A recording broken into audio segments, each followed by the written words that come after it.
What's up, guys? Joe the Glow here. Welcome to another episode of the Glowcast. In today's episode, it'll be another Throwback Thursday. We're going to be celebrating the birthday of the PlayStation 2 by reviewing one of the coolest PlayStation 2 games of all time, which actually is now my favorite video game franchise of all time, Kingdom Hearts. Now, Kingdom Hearts is a game that is a weird amalgam of Final Fantasy and Disney. Now, you're probably thinking, well, you probably were thinking back in the day, like I was, Final Fantasy and Disney. Like, what the fuck?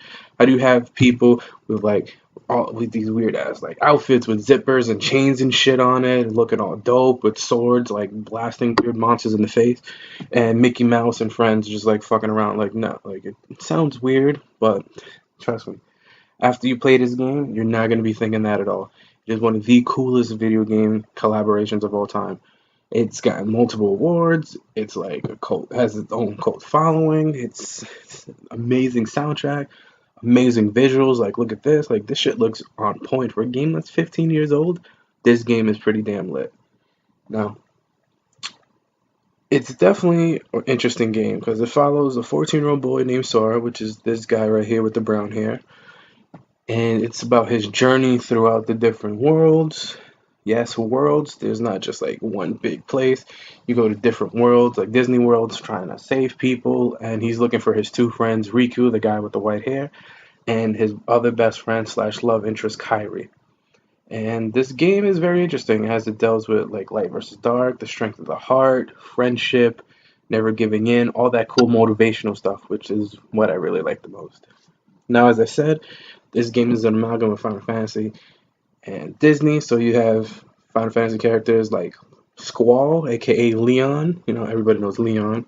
Look at this guy right here, distinguished gentleman. You also got other characters such as Yuffie, little ninja girl. She looks a lot younger. I don't know why.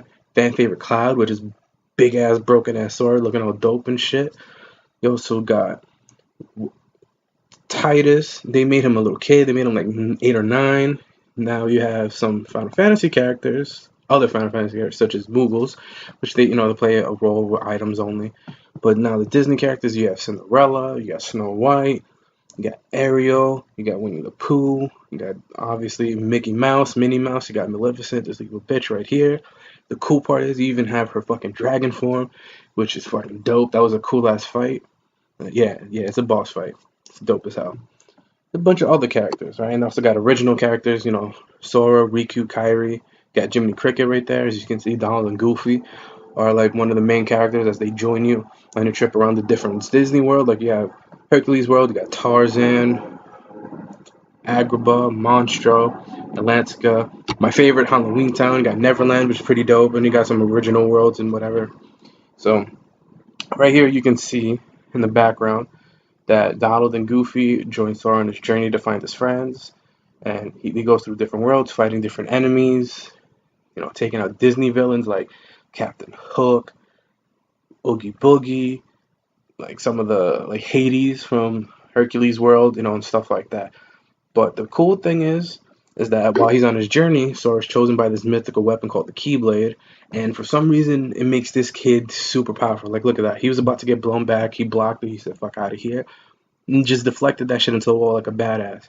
Thing is, he has no real formal training to fight, but he just knows how to fight, use magic, all this other cool shit, and it's just a dope story. Like, look, tell me he doesn't look like a badass. Yeah, the weapon is kind of wonky looking, but it's actually pretty cool. There's different like forms of it. When you beat a world, you get a keychain, it changes its form, and what it can do, like its power output, if it helps with your magic and stuff like that. And yeah, you have magic. Like, look, you can use ice right there, well, blizzard. There's fire. There's air, which is like a shield that like kind of deflects stuff and also damages people if you're near them. You also got thunder, and a cool thing about this game is like with magic, you also get the ability to summon other like people. So right here, you can summon Simba. You can summon Mushu, which is actually pretty cool. He hops on your back and he shoots like little fireballs. You can summon Bambi, which helps like replenish your magic powers. You got Tinkerbell, which stays around and heals you and your team. You got Genie, who does a whole bunch of cool stuff because it's fucking Genie.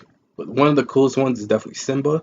His summon animation is dope. You can like charge up his attack, and he roars and he makes the enemies explode, which is pretty cool.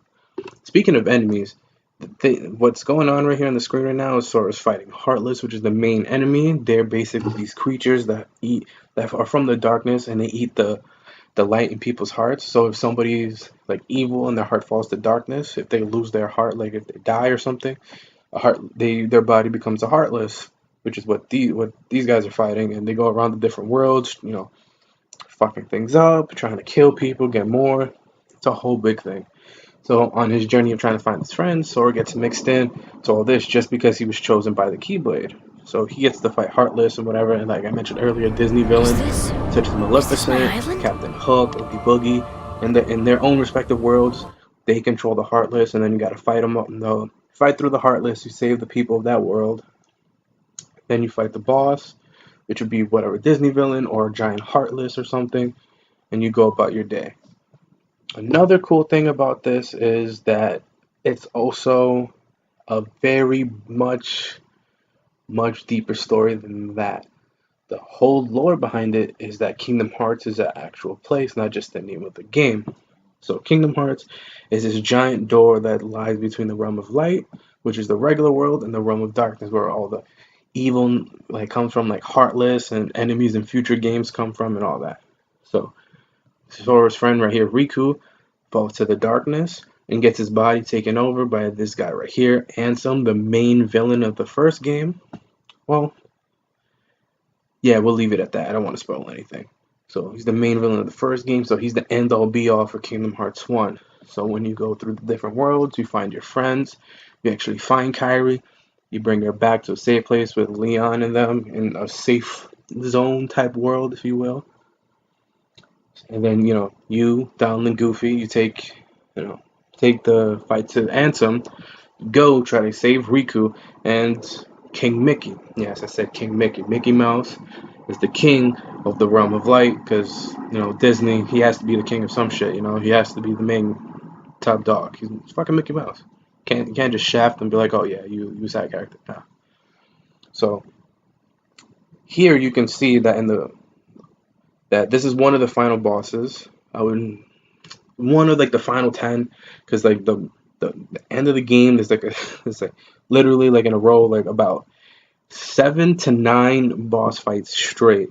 This is just the first one when you're fighting Ansem. So Ansem goes around implanting Heartless in the worlds, persuading the different Disney villains into conducting his bidding just so he can collect enough power to open Kingdom Hearts and claim it for himself and throw the world into everlasting darkness, which is a line he always says is like everlasting darkness, blah blah blah, because he's fucking crazy.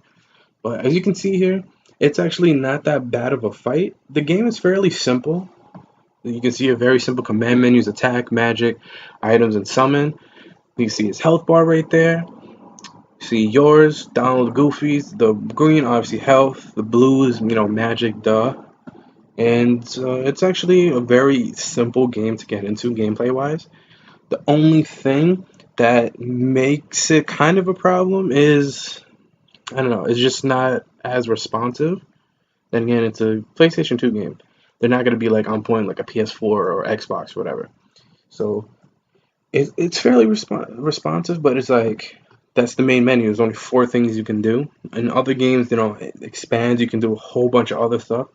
But for the first game, it's fairly simple, and it's not bad. It's actually a pretty good game. The only thing that's kind of a pain is like some of these bosses, like this guy here. Like, look, he blocks, and it's like hard to hit him, and then he always jumps back, so you got to keep running and then try to fly at him. And it's a pain in the ass, major pain in the ass.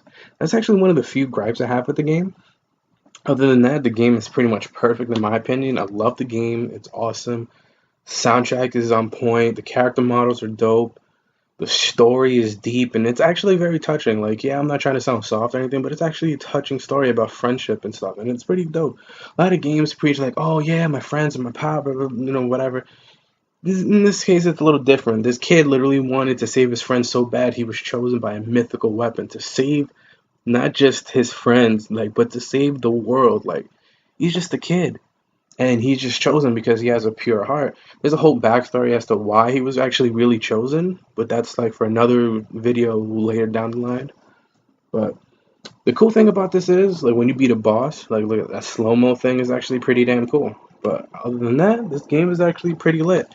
I can't complain about this game at all if I wanted to. And if you're interested in playing, they have the Kingdom Hearts 2.5 plus 1.5 collection for about $40. You can pick it up for your PS4, start playing it, and I guarantee you will love this game just as much as I did. All right, I give this game 10 out of 10, no problem. You might have some gripes, but they're so minor. I'll easily give this game a perfect score every time, no matter what. I love this game. You'll love it too. I guarantee it. And that's about it. For me, guys, make sure to like, comment, and subscribe, and I'll see you guys later. As always, guys, keep grinding.